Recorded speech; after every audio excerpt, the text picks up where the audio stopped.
Oke, ketemu lagi di belajar elektronika. Dalam hal ini, dalam video ini membahas mengenai Micro C Pro for ARM, lanjutan dari video pertama. Oke, untuk video yang kedua ini saya akan membahas mengenai boardnya dulu, Fusion for ARM V8. Yaitu kita buka websitenya dulu di microe.com. Kemudian di enter search here, saya masukkan kata kuncinya Fusion ya, for ARM. Di sini langsung muncul, kita klik for ARM ya, V8 ini. Kita klik.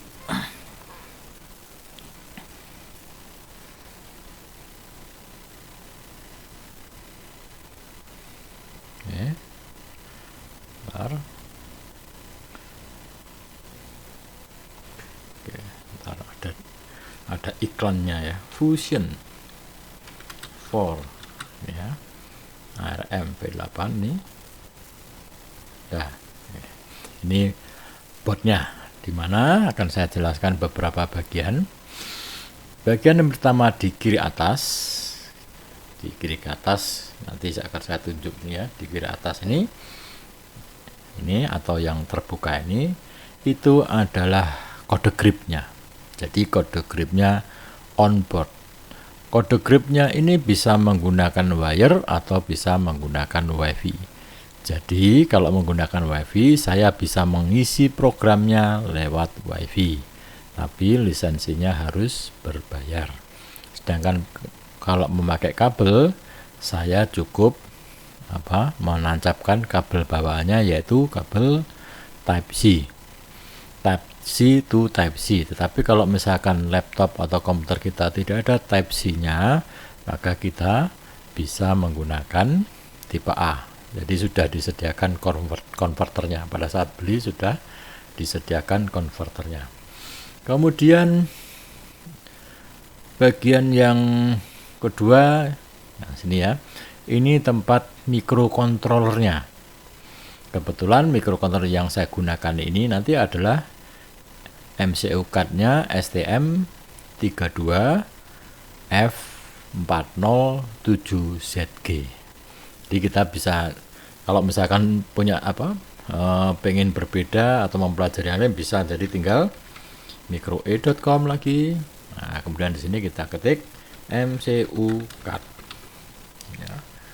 Saya ketik MCU card, MCU card ini ya. Nah, enter. Nah, nanti ada banyak pilihan seperti ini ya. Nah, ini punyanya ATmega dan kemudian punyanya DSP-IP, tapi yang dipakai ini adalah punyanya MCU card STM nih ya, STM32. Tidak hanya STM32, jadi hanya ada 5, ada yang punyanya Tiva, ada yang punyanya CEC, ada yang punyanya Kinetis dan sebagainya. Atau jadi ini tinggal milih ya. Kalau mau mempelajari STM32, tinggal dipilih STM32 yang M1 sampai M7 dan seterusnya. Oke ya. Itu mengenai bagian MCU card-nya ini. Berikutnya mengenai TFT-nya. TFT-nya ini, touchscreen-nya ini, boardnya ini menggunakan tipe kapasitif. Jadi yang sentuhannya lembut gitu ya. Ukurannya juga bermacam-macam. Mulai 3,5, kemudian 4, 4,3, 5 inci, dan yang paling besar 7 inci. Nah, kenapa pertimbangannya? Kenapa hanya sampai 7 inci? Kenapa enggak sampai 10, enggak sampai 14? Karena TFT-nya di sini inputnya adalah data, bukan HDMI. Kalau HDMI kita bebas menggunakannya ya, mulai yang paling kecil misalkan 3,5 bisa sampai 14, 15,6 dan seterusnya. Ya, karena di HDMI sudah ada mikronya sendiri khusus untuk ngontrol mengenai displaynya. Sedangkan karena ini menggunakan data, maka yang paling besar sampai 7 inci kemampuan semua mikrokontrol untuk menghandle scanningnya. Ya. Kemudian yang pojok kanan atas ya, pojok kanan atas ada di sebelah sini dari board saya kanan atas. Itu namanya microbus. Nanti ada pembahasan sendiri mengenai microbus ya. Microbus saya singkat aja, di situ adalah tempat nanti klik-kliknya ya, aplikasi kliknya. Di situ di busnya ada analognya, ada GPIO-nya, ada serial peripheral interface, kemudian power supply-nya ada 2, boleh menggunakan 3,3 atau 5 volt ground, kemudian ada I2C-nya, kemudian ada watt TTL-nya. Nah, GPIO-nya terdiri dari, kalau diuraikan GPIO-nya ya, ada reset, ada chip select, ada interrupt, dan ada PWM. Oke, itu mengenai microbusnya. Untuk Fusion 4ARM V8 jumlah microbusnya ada 5. Nanti kalau misalkan kita memakai sensor lebih dari 5, ada triknya lagi. Ya, makanya kenapa di micro ini kebanyakan kliknya menggunakan standar I2C, interconnected communication. Ya. Kemudian yang berikutnya ini power supply-nya. Ya, power supply-nya dekat kode grip dari sini, ini power supply. Ya, power supply-nya. Inputnya dari Type C, dari USB yang hanya 3,3. Oleh si power supply ini isinya sebenarnya DC to DC converter ya, bisa dijadikan 3,3 dan bisa dijadikan 5. Ya, itu mengenai power supply-nya. Jadi uninterruptible power supply. Kemudian bagian belakangnya ada penyangga.